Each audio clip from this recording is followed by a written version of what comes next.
It's all right.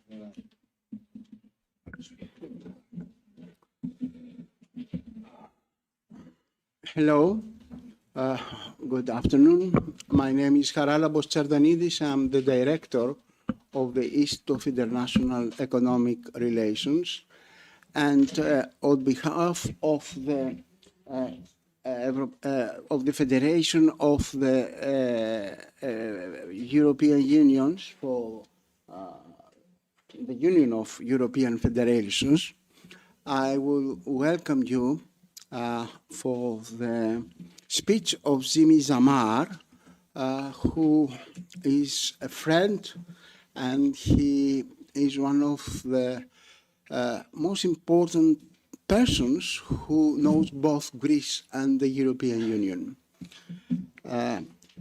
Allow me to present Jamar, but before that, with the Federalist movement, the Institute has cooperated almost about on the forthcoming European elections, and we have organized 3 events. 2 of them were about the experience of the 4 years, the last 4 years of the developments in the European Union, and the second one was about the prospects of the European Union, where candidates of the European Parliament participated. This is our 3rd event, and we are very proud of that. Allow me now to present Jamar. Jamar has 1 wife and 4 mistresses. The 4 mistresses is, first of all, Folegandros. You know that he spent his vacations and a lot of time, Easter, in Folegandros, and he loves this island very much. The second mistress is Greece, and we all know how hard efforts with his efforts it's possible to raise money for a lot of people, and especially for students hitting schools in the northern Greece, among other things. The third mistress, let's say, is writing. And the fourth, of course, is European integration. And this is why we asked him to present his ideas during these difficult times of Europe about the European integration. Jamar studied law at the University of Louvain and European law at the College of Europe in Greece, followed by international law and international relations and the Graduate Institute of International Studies in Geneva, and the School of Advanced International Studies of the Johns Hopkins University in Washington, D.C. Worked as assistant to the rector, then as Dean of Studies at the College of Europe in Greece.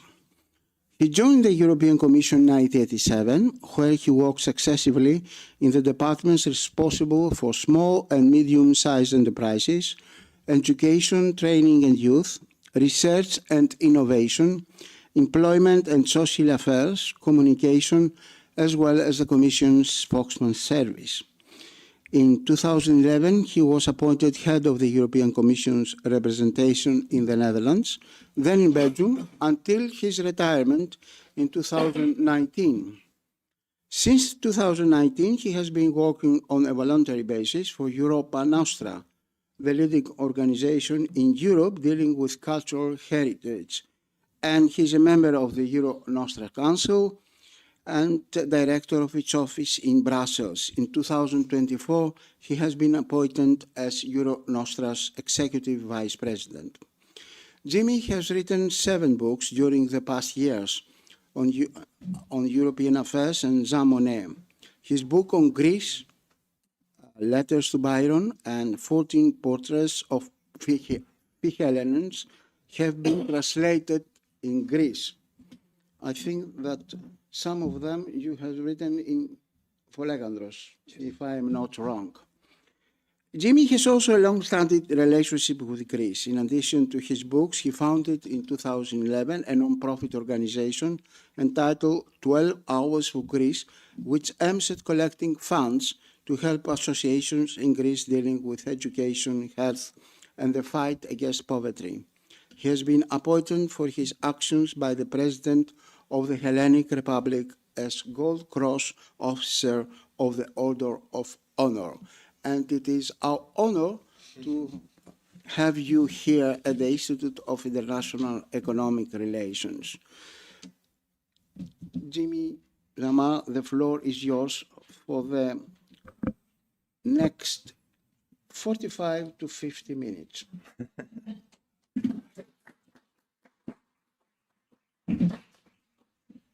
Thank you, Charalambos, and thank you for these kind words. Thank you for inviting me also here today. I'm very honored and moved to be with you this evening. I'd like also to thank Daphne Gogo and the European Federalist movement here in Greece, but also from what I heard in Europe, because this conference is we have a streaming, I think, with throughout Europe. So I'm very happy about that, and I salute our colleagues and our friends in the different European countries. We're going to talk about Europe, and it's important to talk about Europe. It's not always easy to talk about Europe, and during the past days and weeks in several European countries, I see every time how difficult it is to raise the issues about Europe and how harsh the reactions sometimes are. And yet, I think it is important that we speak about Europe as much as possible, and particularly now. Today, a few days away of the European elections, which might bring to the forefront new types of coalitions. So I think this debate and centered on the values, I think, is important. Now, when I've discussed with Charalambos about the title of this conference, in the beginning I wanted another title. I wanted to call it 2024 Year Zero or Year One of the European project. And I will always mention the word project because this is not something that's completed. It's something that's very much underway. And you heard Emmanuel Macron the other day in the speech in the Sorbonne when he spoke about this project can be mortal. I mean, it can actually disappear. And what is important, I think, is that we need to realize that for 80 years now, almost 80 years since the beginning of this process, we have been, in a way, privileged, but we have been, above all, protected. We have been protected because these were 80 years of peace, so we were protected at least against war. We were protected on the economic side because this was very much at the beginning an economic project, which started very much with the success of the Marshall Plan, and then continued with what we called the German economic miracle, Germany being a bit the engine of this process. And then we were protected also on the military side, of course, by the American umbrella, and particularly the American nuclear umbrella. And what is new, and I think this is what's happening now, is that these protections are evaporating or at high risk of evaporating. We have the war, we have a war in Europe, which might expand if Mr. Putin wins in the war in Ukraine. We have, on the economic side, we see a picture where the competition, I would say, on the economic side is much harsher, much stronger.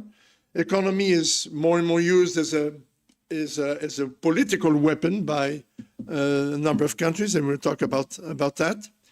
And also we see that on the German side, the German engine is showing some signs of fatigue.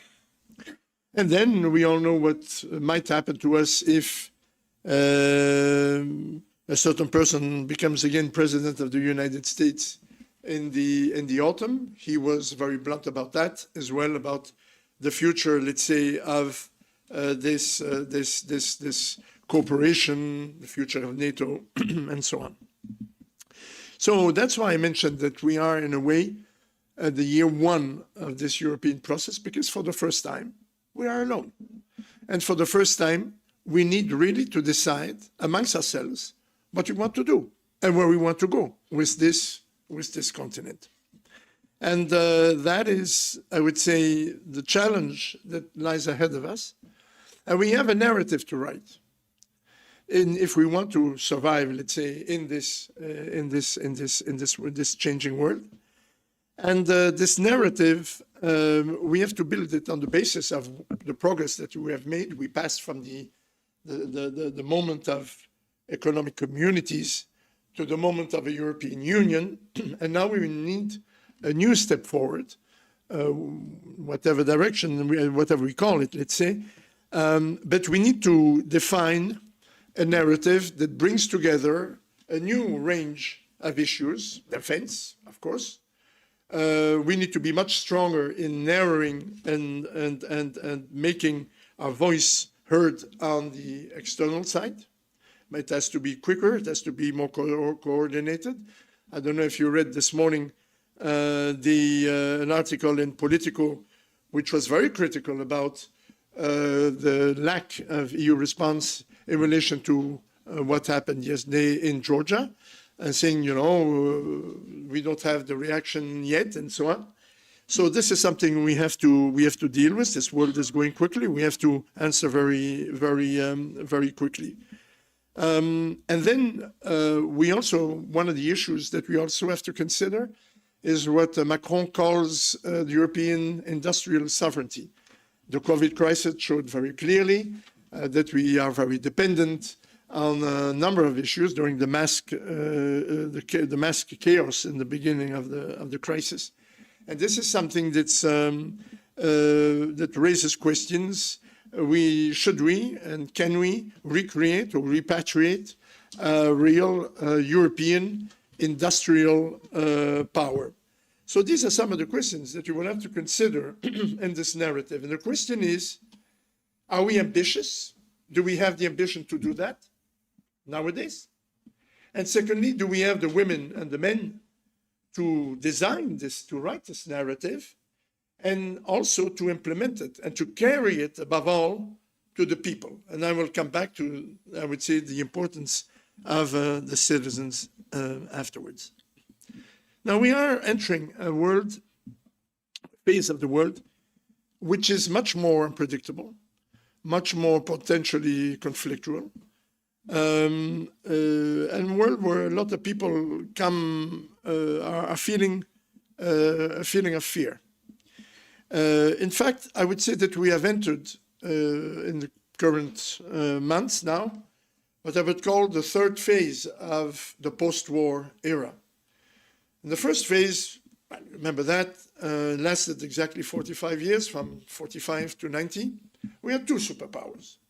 These superpowers had both their range of, their zone of influence, or the countries in their range of influence.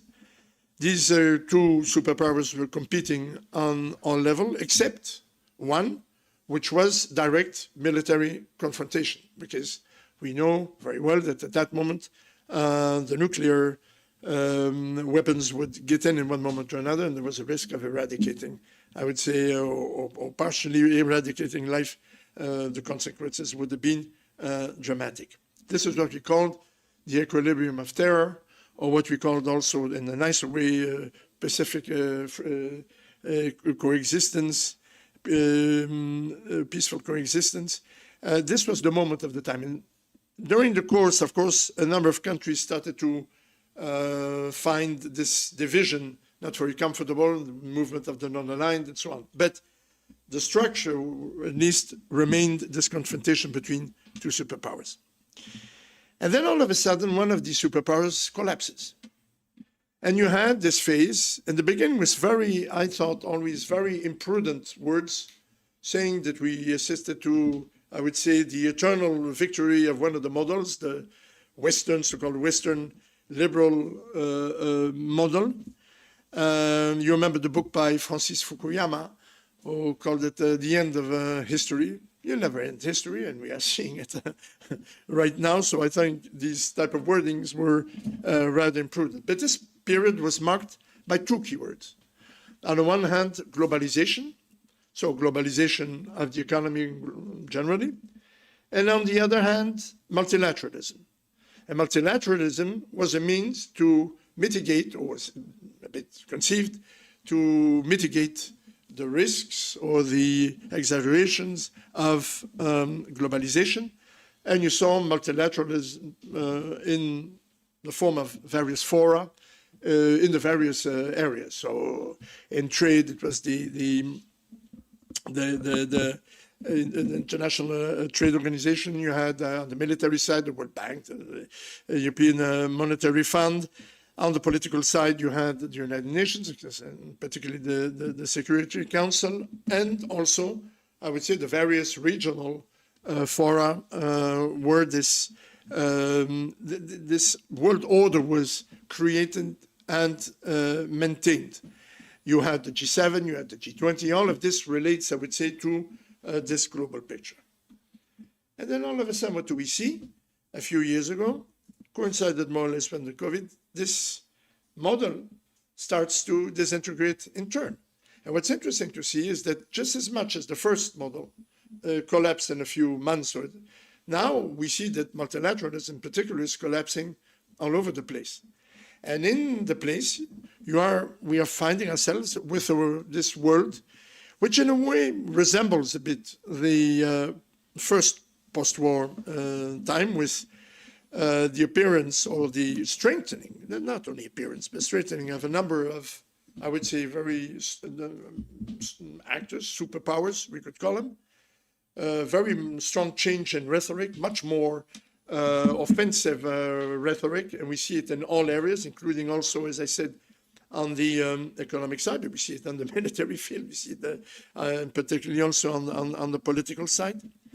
And this is the world where, in a way or another, the European Union and Europe in general has to define what role it wants to play. Now, and this world will be dominated, in a way, by a very, I would say, limited number of powerful actors. The difference with the first period, which makes it in a way also more complicated, is instead of having two superpowers, you have a few more. And that's where the global actors, and that's where the difficulties will lie ahead of us. Now, who are these actors? Well, to define who these actors are, I will take three boxes. The first box is the political box. The political box is the capacity for a country to expand its zone of influence outside of its borders. So, like in the first period, to have a group of countries which constitute your zone of influence. And then you have the military box and you have the economic box, not surprisingly. Now, two countries, in my view, tick the three boxes, the United States and China. And that way, it resembles a bit the situation that we had before, competing harshly in more or less all levels, sometimes more with a more mild rhetoric, sometimes in a much more harsh manner. And it's this traditional fight that we have had, let's say, since about 2,500 years in Greece, between Athens and Sparta, this eternal struggle to become the leading power of the world. China finds that this is the moment for it to take the torch of the leading nation, and the United States wants by all means to maintain its leadership. And symbolically, this has always been quite important, and it's very important, as you can see from the reactions and so on, in, I would say, in the reactions by these two countries. Then you have Russia. So for Russia, I tick undoubtedly the political box. Russia has been extremely active, using all kinds of methods to ascertain its position, its political position in the world. We've seen it very active of course, in the Middle East, on the occasion of the war in Syria, the civil war in Syria. We've seen it very active in Africa, where it has been able, particularly in Central Africa and the Sahel, to oust out of Africa the Europeans, which was our traditional, I would say, zone of influence, if you can call, if we had one, and also, of course, its attitude and its action in nearly all of the former countries of the former Soviet Union. And we've seen the way it uses, and not hesitating to use sometimes, I would say, the military force, or provoking, I would say, disruptions within countries we see in the Caucasus and in Moldova. So for Russia, I tick the political box. I would tick also the military box, although in the beginning of the war in Ukraine, many people all of a sudden had doubts about the capacity of Russia to renew its armed forces. There were maybe some hesitations at the beginning, but after the first months of the war, it started very strongly in recreating its army, in modernizing its army, transforming its economy in a war economy. So I take the military box. And I put a question mark on the economy. It was traditionally Russia's weak point, let's say. And although it shows some resilience in regards, I would say, the efficiency of the Western sanctions, we see that on the whole, the Russian economy as such, is suffering or will be suffering in the months to come. And then you have a group of actors which I will call the Global South. It's a group of countries that's led by, undeniably, India, and the group's countries like regional entities, Turkey, Iran, South Africa, possibly Brazil. But Mr. Lula shows a bit of carefulness in approaching this issue, and particularly of not offending too much the Northern American neighbor. This group is marked and kept along by one issue, which is a very strong anti-Western stance, anti-Western rhetoric. And in there you have undoubtedly India, that believes this is our moment. It's our moment to get also our zone of influence, so quite active also on establishing or defining what its zone of influence could be. But that's where the problems come, because in doing so, and India is very committed to do so, it will very often find that that's fighting for the same zone of influence as China, and to a lesser extent, in fact, also the influences in Central Asia by Russia. So there's going to be a lot of uncertainty, of course, in that part of the world, in Central and Eastern Asia in the years to come, or the decades to come, and with also, I would say, all of these entities combating for influence in the Southeastern Asian peninsula in particular. And we already see China moving in, threatening places in the Philippines. You see, independently, of course, of Taiwan. So for these countries, which is interesting, which I would call the Global South, you see that China and Russia want absolutely to be part of this group, and India absolutely doesn't want them to interfere in what they consider is their area, their group of countries, which resembles a bit in their stance the group of the non-aligned from the first period. And then you have the European Union. Well, for the European Union, I tick undoubtedly the economic box. because also I said there's maybe a bit of fatigue in the German engine, and but we have still, I mean, we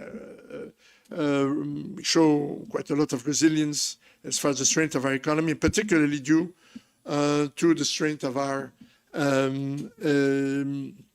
commercial treaties, which we were, I mean, saying we have been conducting since a long time. For Europe, I don't tick the military box, because although we have to get our act together on the defense side, this defense will be defensive. I mean, there is no ambition for the European Union to become an offensive power like the others, and we'll talk about that also in a minute.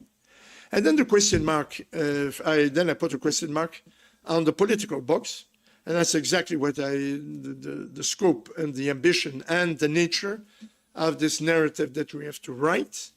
That's where we will see if we can tick this box or not. When I say how important it is also to define, I would say, this new narrative, and particularly to apply it and to present it, I would say also to the world powers and to the people of the world, it's particularly important because, contrary to the second phase, which was very much marked by, I would say, the sense of cooperation and abilities to work together, this phase is very much going to see the strength of, it's all about showing the strength of these new powers. I mean, there's a lot of testosterone going on the sort of rhetoric that's going on, and this is not something that we like to do in Europe. And nevertheless, I would say if we want to be recognized as, I would say, a leading power in the world, we have to address this, and we have to do it in some way or another. Now, how do you do this? How do these various actors get their message through? And it's interesting because all of them, wherever they are, if they are dictatorships, if they are democracies or whatsoever, in order to, I would say, ascertain their role and their ambition to be one of these actors, all of these actors have to, in a way, convince both inside and outside. And both inside, I said, even if these are not dictatorships, but you have, if they are dictatorships, because you need, in one way or another, to justify what you're doing and to justify why your country eventually will be at war at some stage or another. Now, for Russia and for China, the rhetoric or the strategy is the same. And you see it very, very strongly. That is the memory of their great past, the military past, recuperating, reforming the empire. It's very much also the sort of strategy used by some of the regional powers that I mentioned, which are incidentally also former empires. So you glorify your past by creating, I would say, and trying to create a nationalistic movement around you. This is, I would say, this is valid both inside and outside. Now, the United States don't have this great military past, and they don't have any particular territorial claims either. The others have. The United States don't have any territorial claims. So how do the Americans get their message through? By doing what they do best, public relations, the PR, and so on, and communication. What means hammering your slogan, America first, make America great again, putting your flag on every American house, glorifying, I would say, the nation whenever you can, playing the national anthem in every morning, raising the flag in every school. This is, I would say, the way that by hammering these type of messages and so on, and symbols, this is how the United States are trying to, in a way, keep the movement. It works, because if you talk to Americans nowadays, nobody doubts about, I would say, the power and the strength of the United States, although, as we know, it is also at the same time, and more, a very divided country. Now, Europe. We don't have any territorial claims. We have a great past, but this past was through conflicting empires, which are now members of the United States, so no glorification of that. We have a flag, but I wonder how many people in the room have or possess an American flag. Or how many of the people in the room are European? What did they say? Oh, no, a European flag. How many of the people hang this flag up, for instance, on the 9th of May? I do. Do many others? We will see. We have an anthem, but I would say a majority of the Europeans don't even know what the European anthem is about. We have a slogan, united in diversity. I think even fewer Europeans know about that. So we have to do it in a different way. And that's where the values come in. I say this because this is, in my way, the instrument, the way where we can play a role in the world that's coming. It will be a different role than the three, I would say, superpowers, and eventually India, if one day I upgrade it to, I would say, a global actor. We cannot use, I would say, the same type of rhetoric. We don't have that ambition. But we have what you call our values. The United States has, in its constitution, the reference to democracy. But we saw what the president of the United States did to the symbol of American democracy. And as I said, being also, I'm Belgian and American, I see in the country these elements that my fellow Americans are so proud of. I see this, and particularly the reference to democracy disappearing. In Europe, we have in our founding treaties references to democracy, equality, freedom, human rights, and the rule of law. And independently of that, references to peace and references to solidarity. And that is, I think, where we have to build, I would say, our narrative to continue to play this role in the world. I see two roles mainly by using this, independently also of our economic strength. But I mean, on the political scene, I see two roles for Europe in the future. The one is to continue to be a reference for the people of the world.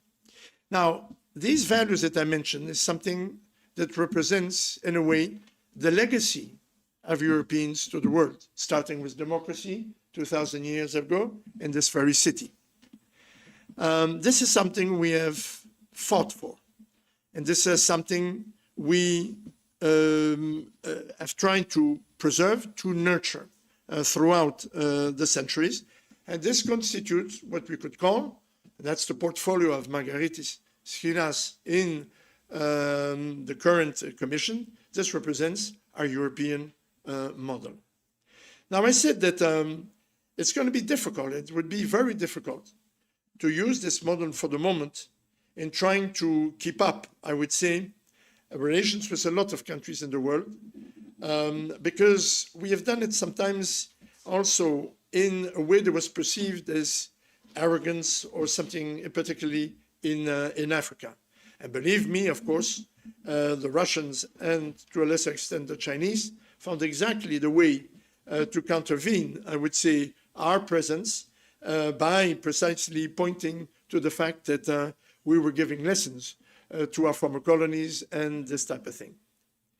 So we will have to find a way to address in the future also, I would say, the way we address some of the leaders in the world who have been worked on, I would say, by some of the other competitors. Nevertheless, in these countries, that's why I make a difference between maybe the leaders of these countries and the population of the countries. There are lots of people that believe in these values. They don't benefit from any of these values, and that see Europe still as, I would say, the continent that represents them. And we have the current situation, because if we play it well, is something also. Those leaders are not there forever. I mean, there is a way, and there must be a way also, where we can, I would say, go and reshape our relationship with Africa in particular, being a bit more subtle than we sometimes have been in the past.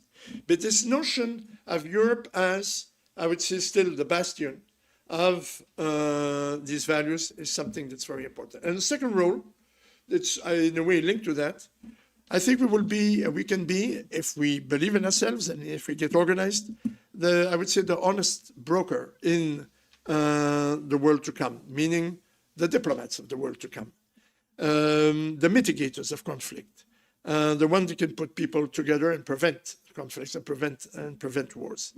And there again, I think it's very important if we stick to our model, if we stick to our model, that we can, this would give us, if we want to do so, I would say the ability, I would say to play a different role than the three others, but to still, I would say, be perceived as a global actor on the world scene.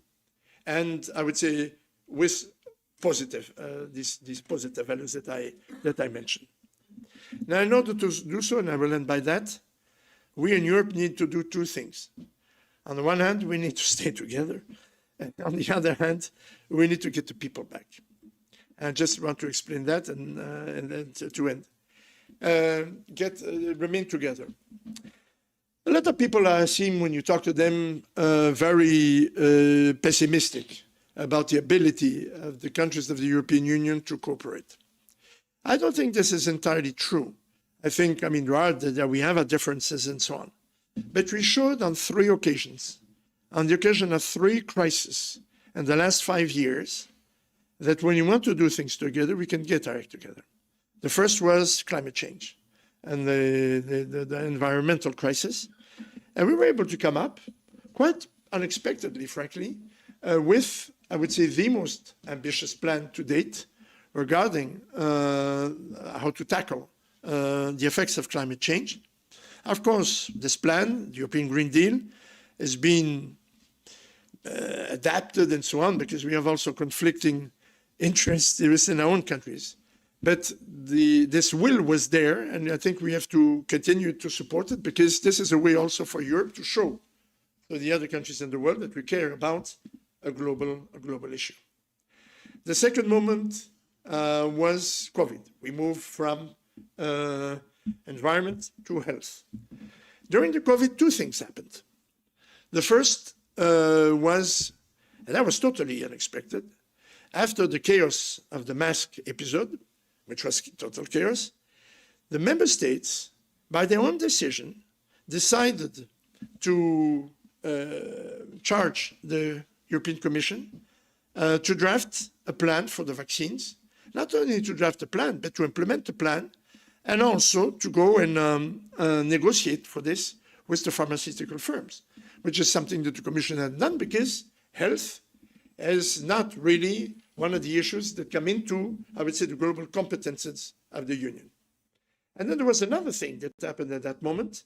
It also commissioned the Commission to develop ambitious recovery plans by allowing it to act by itself on the markets, eventually by borrowing money and so on. This is something that was totally unheard of 10 years ago. So this was, in a way, a strong leap forward in an area and at a moment where we didn't expect it. But it shows again that faced with, I would say, a crisis situation, we're able to stick together and to find and to be creative and innovative. And the third, of course, is on the political side.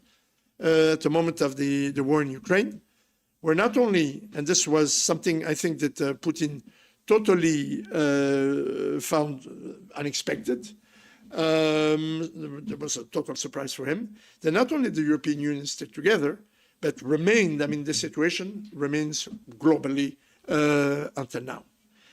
So these are signs, I would say, that show that when we want to do things, and if there is the will, and if we find the people to do it, we will be able to draft this our narrative and shape our own. But for that, we need also the people on board. That's something that I have been concerned about since the very beginning of my career, particularly in the Commission. And sometimes a message that was difficult to pass. I strongly believe that this project will not survive, and you can't develop it against the citizens, or without the citizens, and all the more so against the citizens. This situation of drifting away started.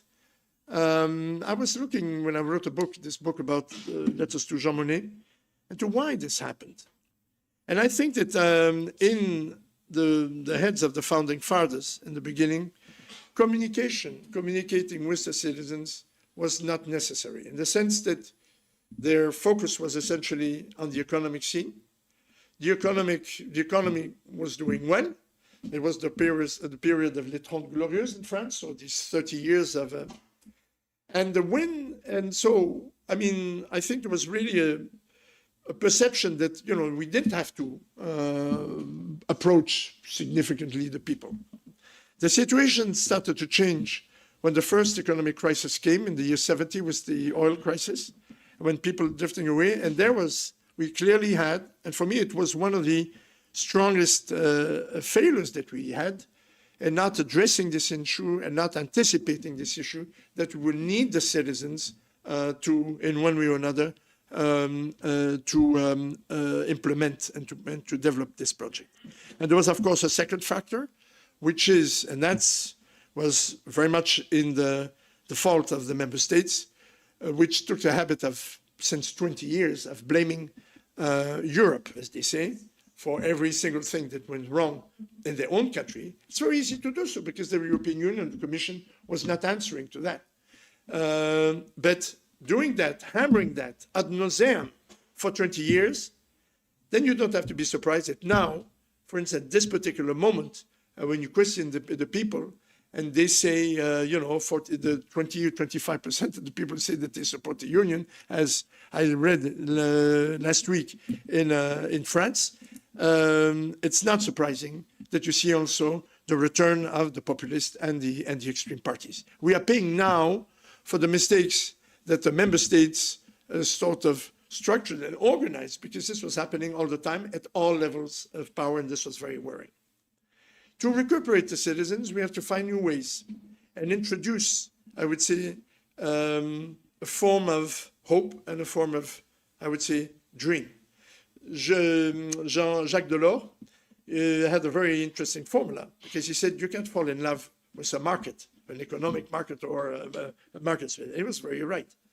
If you are developing a project like this one, just like, I would say, what happened in the very first phases of the development of the American dream, so of something that was comparable in the forms and in the type of actors, we need to reinstill a form of hope, and you do that by two things: by developing, I would say, perspectives, by developing a vision, relating it to the people.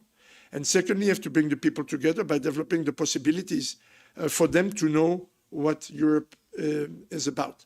So that's the area where I'm working for the moment, in the area of culture and heritage, because culture and heritage in one way are the visible side of the values I was talking about, the tangible side, the legacy of democracy, the legacy of the fight for freedom through the revolutions and so on. These periods of artistic developments were all linked in one way or another to the values. And at the moment where a lot of citizens want to get involved in one way or another in society, the COVID brought, I would say, two keywords in my view to the forefront, which we should pay attention to. The one is well-being, and the second is social inclusion, the word in community. And we find that this is what I'm working on very strongly for the moment, is to find ways to tell people that culture and heritage work in both ways. On the one hand, you learn, because this is the passive way. You see what's happening, you visit and so on. And on the second hand, by volunteering, etc., you can do a lot of work. in all of our countries, and we are trying to do so in a little island of Folegantos, getting people together to save the landscapes, to save the spirit of our places and of our heritage and so on. That's what I was going to say. And I'll end up by quoting an article that I was yesterday in Delos in a project, interesting, linking space, philosophy, Europe, very interesting context. And someone sent me this morning an article by the European editor of The Guardian saying, in Europe, people are scared.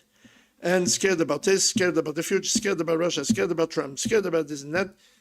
She used in an article, small article, 27 times the word fear.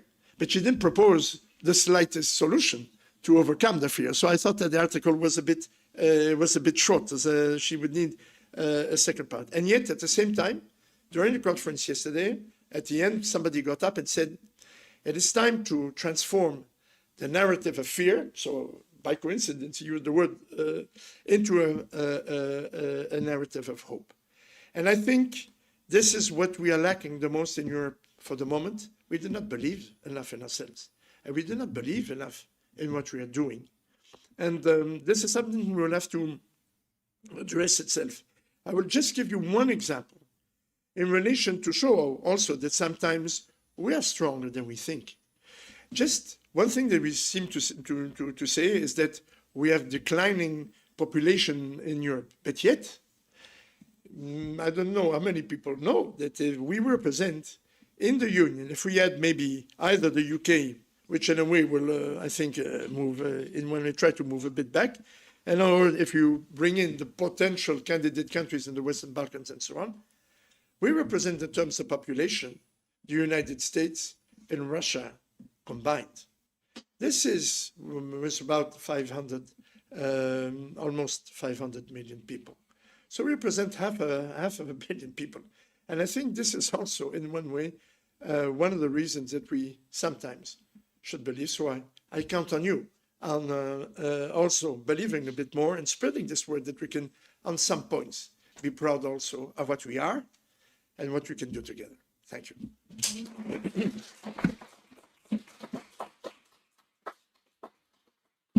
Thank you very much, Jimmy, for this comprehensive, if I might say, lecture about the European Union, the fears, and what is happening in the contemporary world.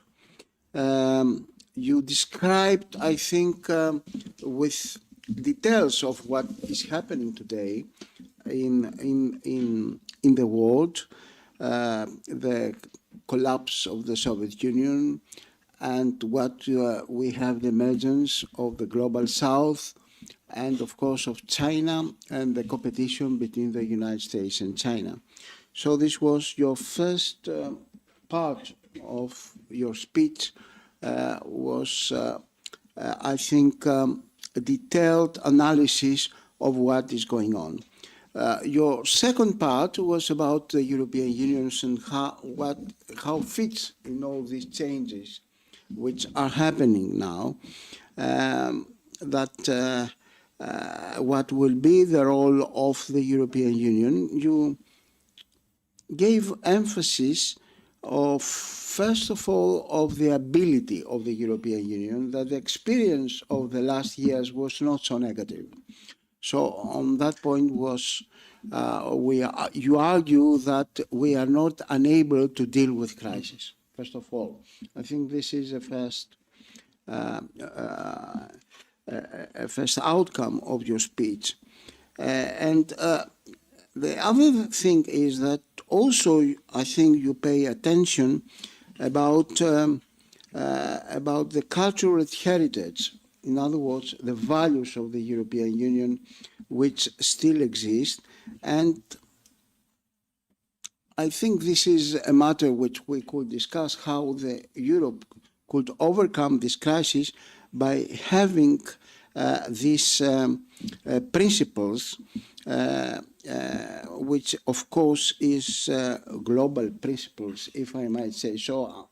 although some people have a different opinion on that. And there are some recent books which doubt about the universality of the Western values.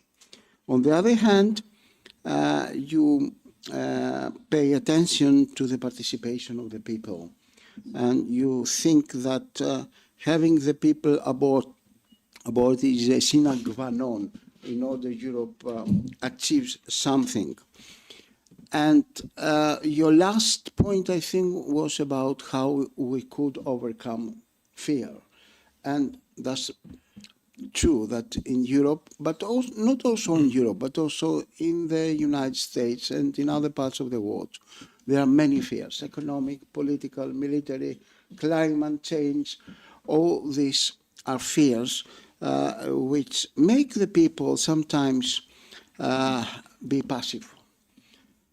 The only questions which I have, and perhaps you didn't elaborate it enough, I think, is that how Europe is possible as a power to deal with all these conflicts and turbulences in the world.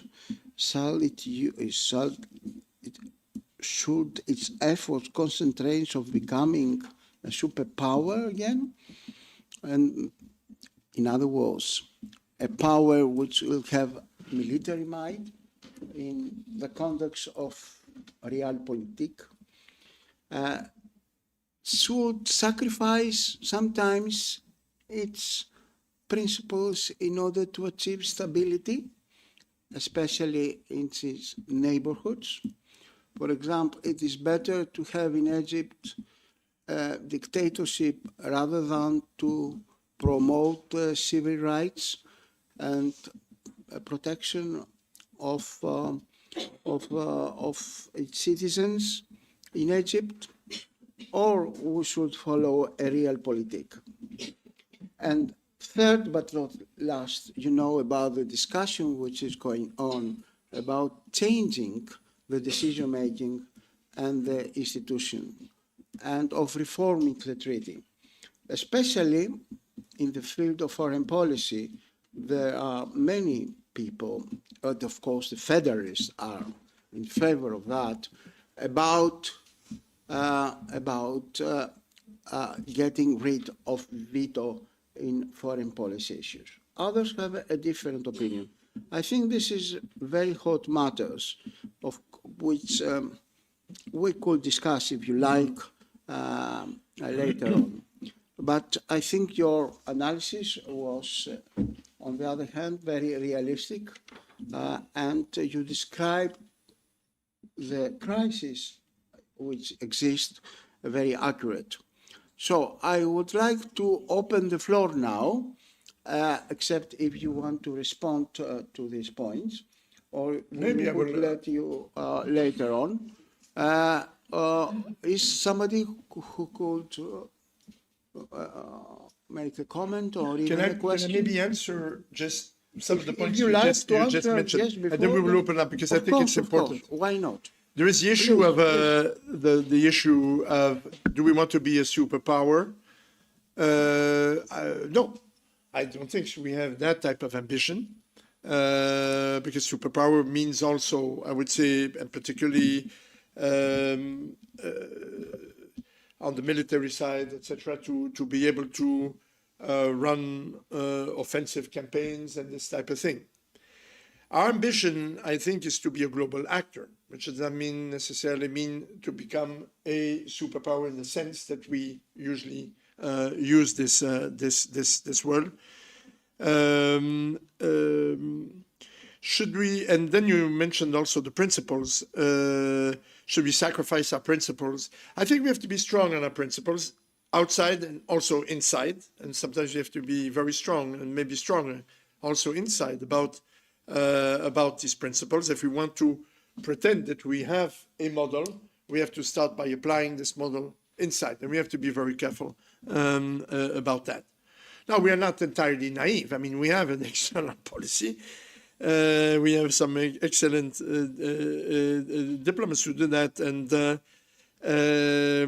we apply realpolitik also, of course, in addressing situations. You mentioned Egypt, there are a lot of other situations. That does not mean that we have to, for that, give up, I would say, our model or our principles, but you have to, of course, if you want to reach a goal, and in this case, I mean, I didn't mention, of course, the migration crisis, which was also where we were able at the end, but this is very complicated, and there the countries had very conflicting views to come up with, I would say, a plan, etc., which is far from perfect, but you will have to improve it. But what I mean is, in its attitude towards countries, the EU applies, of course, is very realistic in dealing with the situations. One element, and we would be naive if we didn't. I mean, I give you one example. In this in enlargement, my Secretary General of Europa Nostra is from Serbia. She's in the opposition, and she gets absolutely furious whenever she sees that somebody from that Vučić goes to Paris or Vučić goes to, I mean, you have to deal. I'm explaining her that this is a long-term situation, and you have to, you have to sometimes, in order to achieve a goal, you have to also speak with different people, and then you can, force. Diplomacy is, of course, something, a long-term, if you want to have results, it's something you have to see in the long-term perspective. What I did say, though, is that we have to improve, and on, I would say, on the reactivity, sometimes on the external relations, because there we are looked directly into the face, and the fact that we didn't speak up yesterday on the Georgia case, for instance, is a very good example, even by delaying it a bit, but we were named and shamed by a lot of diplomats, a lot of countries, a lot of media. So this is something, certainly an area where we can improve. Basically, that's what I wanted to mention at this stage. But it would be interesting to have questions from the floor. Yes. I'll collect some questions and you could okay. Answer. Please.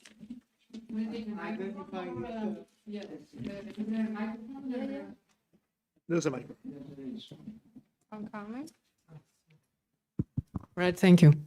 Ioanna Nasasopoulou, I know GMID from my years in Bruges in the College of Europe, so I'm very proud that you are here with us and very pleased that we managed to come today.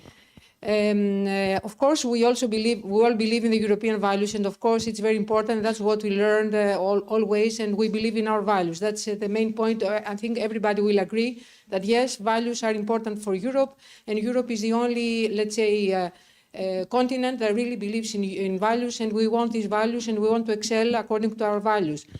But on the other hand, we have Ukraine, and the war is ante portas, as one can say. So values, of course, is a road which we have adopted, and the values we have adopted many years, and perhaps we didn't do a great job, but I think it's a long, let's say, term work that we have to do with regard to values. The war is here, is in Europe, and we need to face the war. So my question is, do you think that only with values we can face the war in Ukraine? Don't you believe that, I mean, Macron was very pessimistic about Europe and the situation in Ukraine, and I think he believes very much into the, let's say, trying to create a military force, that Europe needs to be a military force. So what are your thoughts about that? So collect another question. Yes, identify yourself, please. My name is Thrasis Marketos from the University of Peloponnese. I would like to ask what happened to the famous von der Leyen geopolitical Europe? We don't see it nowadays. Okay. Can I answer? No, we shall collect some more later on. A second round, please. Okay. Respond now. Now, to answer Ioanna, and I said this, I think, quite clearly, it's not because we have values that we have to be naive. On the contrary, it's the values that can make us stronger. And I did, of course, in face of the situation in Ukraine, mention immediately that we have to get our act together on the defense side. We took a number of initiatives. We will most probably in the next commission have a commissioner for defense. That's why, I mean, it does not prevent us to have our values, but of course we have to have a very realistic attitude. We can promote values, but in the case of war and people that don't respect them, we have to take the consequences and do the consequences that we need, first of all, to protect ourselves. And we have gone a long way into that during the past months, and we learned a lot from Ukraine. Not only from the war in Ukraine, not only on the situation of war and the situation of defense, but of course, Germany, I think, learned a lot about, and Europe, about this whole issue of overdependence and so on. You mentioned Macron and his comment about sending troops there, because actually, when you deal with these leaders, Macron understood very well, and he was saying it since the beginning, that if he tried, it was interesting to see how he evolved in the beginning, absolutely trying to phone in the first days Putin every 5 minutes, and saw that it didn't succeed. Then realized that, talking to somebody like that, you have to use, I would say, strength or threat. I mean, that power game is the only thing that he will understand. And that's why he mentioned several times I would send the idea of sending troops. I don't think there's any question of sending troops, at least at this moment in Ukraine. But sometimes you have to send these type of messages, strong messages. And I said, if we want to be respected, we have to also defend ourselves. So I totally reassure you on the way that disconnecting totally, I would say, the strength of our values and I would say a sort of naivety and naiveness in relating, I would say, to a war situation in particular. That would be, of course, totally useless. And I think in that way we are a bit stronger than that. As regards the geopolitical Europe, it's true that I didn't hear very much about that. And yet, I would say the whole issue, what we are talking about today, is only geopolitical. So I think she will get back to, and she'll have to get back to this geopolitical situation. When I was mentioning Europe being, I would say, the sort of honest broker and diplomat and exerting, I would say, this power, it's very much, I would say, this is what I meant by giving it or providing us with a geopolitical role, which you can buy with, I would say, it's messages that you can deliver to the people of the world. It's very interesting, you see, when I was talking about attractiveness, that, of course, when you see people in the world with dramatic situations and the migration flows, I mean, these people come where they find attractiveness. And in Latin America, they will go, or they still believe they can go to the United States. And for Europe, I mean, this is, I know a lot of people, I mean, resent this and find this fearful and so on. But at the same time, it shows also that people do consider still Europe as an attractive region of the world. Other questions? Other question, please? Yes.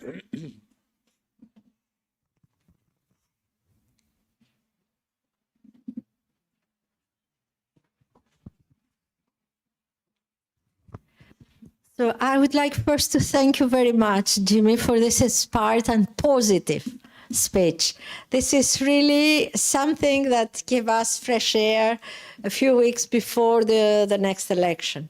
And you focus your presentation to the role of the citizens. The European citizens, their participation. We have also the experience of the Conference on the Future of Europe, where the citizens, for the first time, express their views, what they would like to have for the future of the European Union. So we know now, we have the list of recommendations, what the citizens would like to do for the next period. But you mentioned also how the Americans succeed to create this citizenship, the strong citizenship, to be Americans. I think we have to see how we can promote the European citizenship, what kind of message we can pass for the new generation. And if you see with the reinforcement of the European citizenship, a way to bypass all this, well, I will say very sensitive discussion about veto. Because if the citizens, they know each other, they understood the challenges, and they are common challenges for all citizens, all European citizens, there is no need to discuss for veto. So I would like to have your views about this, how we can improve for the young generation, how we can promote European citizens, and if the promotion of European citizens, it's a way to bypass also sensitive issues for the next period, like veto. Okay. If there is any other question? Yes, please. Microphone.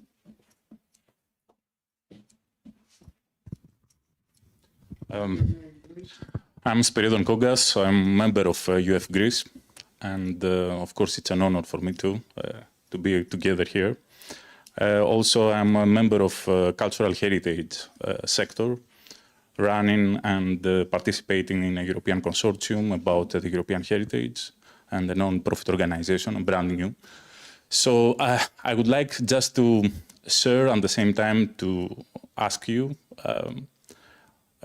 because of your role too in Europa Nostra, we participate also in Europa Nostra, about the importance of how to form the European identity.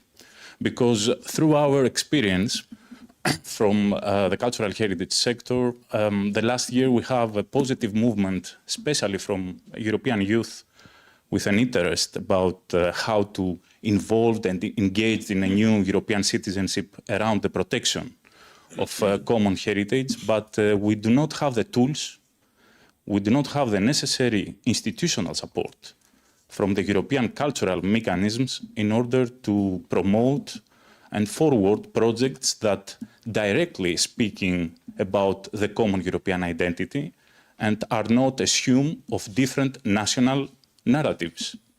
And I'm sharing this with you, Mr. Jamar, because many times that we have already submitted proposals and projects that directly focus on the common European roots and the dynamic of the common European heritage, we are rejected. And we do not find any support. Thanks a lot, and it's an honor again. There is any other question? And If there is not, I would like to make a point here. There is not, of course, the people are a very important factor for strengthening Europe. On the other hand, another factor is political leadership. And many analysts say and pointing out that there is a lack of political leadership in Europe today. One example is very clear about migration. On the one hand, we need workforce from other countries because, of course, there is a demographic decline. And the European Commission, I think, in one of its studies, pointed out that about 20 million people need in the forthcoming years as a workforce. On the other hand, you see what is going on with migration, and many populist parties argue and gain votes because are in favor of having restrictions on migration.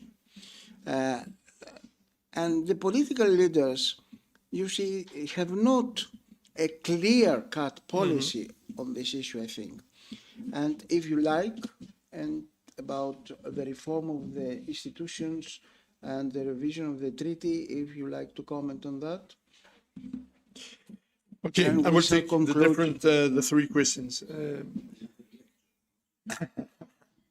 On the issue But we have to of take- reinforcing, we have- how to reinforce the European citizenship. It's not going to be easy. And you made reference to the United States. When the United States were created, you had, since the beginning, I would say very much this hammering about creating a new nation together and involving directly the people, and this was aimed at the citizens of the United States. This is something we didn't do, as I said, in Europe. First of all, because we are not in the United States. Secondly, because the situation is you have, I would say, this project that goes in parallel to the existence, subsistence of 27 nation states, independent countries. So it's always, I would say, in a way, more complicated in this area. One thing that we won't be able to do easily is to convince people that are no longer convinced or that are very antagonistic towards the very existence of the European Union. I mentioned the role, the damage caused by the member states in hammering in this and destroying, I would say, and blaming the EU for everything. You could add for there also, I would say, the attitude very often of the media, who never speak or very rarely speak of the union in a positive way. And if you pay attention, I mean, this is something that you very often see. So you have to find other ways, and that's how you try to create. That's how I get to the question of the common identity. I don't like the word identity. I only have fights with my Serbian Secretary General, because identity for me is one of the words used by the extreme parties or the populist party to claim, I would say, the return to their national identity. I much prefer the word common consciousness, which is about the same thing. It's more positive, I think, in also the type of reactions that we have. How do you do that? By multiplying, in a way. One of the ways is by multiplying the ways in which Europeans can learn about each other and learn to know about it, learn to work with. We had, of course, the big success of Erasmus, the Erasmus program, but Erasmus is limited to basically university, and not everybody goes to university, and or almost everybody, but I mean, not everybody has the possibility to benefit from an Erasmus program still now. You mentioned the Conference on the Future of Europe. I'll give you an anecdote, because it was very interesting. I participated in one of the sessions in Dublin where a group of 30 citizens were assembled, and they worked a whole weekend, and they had to produce 2 recommendations. And I thought, when you get people, they're going to go into drinking Guinness after 2 hours, half of them will disappear. Not at all. They took this role very seriously, and I was very comforted by that. As if you give them a responsibility to do so, they do it, and they were very, very committed to do it. And one idea that came out was a Belgian lady that all of a sudden said, yes, we have Erasmus, but now we have to find a way to provide, to enable every European citizen to have at least one time in his or her life the opportunity to experience, I would say, one of the other member states, not just by traveling, but also by experience or work experience. And I found this idea very interesting. It's one of the ideas that actually ended it went through the whole process, and it ended as one of the recommendations. So I was happy to see the birth of that recommendation, because it goes very much in the sign that we do. To what's your name? Spiridon. To Spiridon, I would like to say that we have a common fight here, because when I was in, it's very funny. I can say this, I think. When I was with my friends in the commission, and when I was working a lot on trying to work on communication and communicating Europe, I was talking to some of my friends that were in these higher positions, and I was saying, but you don't forget the citizens, and don't forget, and you have to find ways to, to get to them and so on. They were saying, yes, Jimmy, okay, we are doing the serious stuff here. But actually, we have now a vice president dealing with the promotion of the European model. It's very interesting to having discussed the past years with Margaritis and to see how actually he got into this subject and discovering also the importance of this human dimension. And a project like this, when I was talking about reinstilling an element of dream or instilling an element of being together, of common sharing sometimes our consciousness, there are various ways of doing it. But also this encouragement has to come on the way of the institutions. And you have an ally towards the institutions in the Creative Europe programs and these other programs to enhance, I would say, this dimension of we are working a lot in Europa Nostra to define how we can better do this. That's what I wanted to. So it's going to be difficult because we have lost people and people are against it. But we should not stop there, of course, and we have a job to do. And we have a job to do with the next parliament and the next commission. And then the last question, lack of political leadership on migration. Okay, but I agree on the lack of political leadership for the moment. We don't have the best, all in all, if you take the whole spectrum. But yet, that's what surprised me in a positive way, and that's why I remain cautiously optimistic that even in this situation, which I agree with, we are still able to, I would say, develop, these common positions when it comes to important essential issues. The migration issue, we came to a plan that was finally agreed by everybody. But it's, of course, very difficult because member states not only, there's a huge difference between the Wirtschaftendas of Angela Merkel in the time, and I would say also the reaction of a number of countries, and particularly in Central and Eastern Europe, who are scared to death about the idea of having migrants come in and who are fueled in that sense by their public opinion. So we talk about a political leadership, but of course you have, I would say, the public opinions at the back, which can be with very harsh positions on a number of issues. Migration was certainly one of them. But this is not, and the story is never ended, because as you said very well, there are the two issues here. A number of countries need migrants, migrant populations. And there are, how many jobs are not fulfilled because of this lack and because of this distrust? And on the other hand, you have to take care of this overcome in a way these fears again around concerning, I would say, the fear of the other, particularly if the other is not a European. Okay, we could stop here. I would like to congratulate. Yes, another question. But we have no time. Okay, one quick question. Okay, my name is Sofia Gardelli. One moment. Thank you very much.